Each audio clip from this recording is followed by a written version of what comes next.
Hello friends, welcome to our channel. Friends, ఇప్పుడైతే మనము బ్లౌజ్కి హెమ్మింగ్ కోసము ఎలా స్టిచ్ చేసుకుంటామో ఈ వీడియోలో చూద్దాము.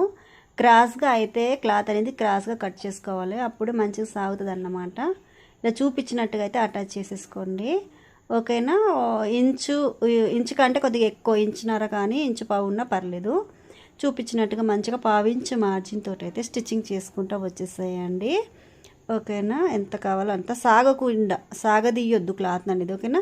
అక్కడక్కడ రౌండ్ తిరిగి అక్కడ మంచిగా ఘాట్లు అనేది పెట్టేసుకోండి నీట్గా, ఓకేనా. చూపించినట్టుగా అయితే మలిసేసేయండి, ఇలా మలుసుకుంటా నీట్గా ఒక పావించ వరకు ఉంటే చాలు. మరీ ఎక్కువ పెద్దగా ఉంటే కూడా హెమ్మింగ్ నీట్గా రాదన్నమాట, ఓకేనా.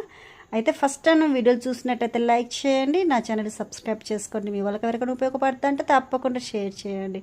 వీడియో ఎలా అనిపించిందో చిన్న కామెంట్ చేయండి. నాకు ఫాలో చేస్తూ సపోర్ట్ చేస్తున్న మీరందరికీ థ్యాంక్ యూ.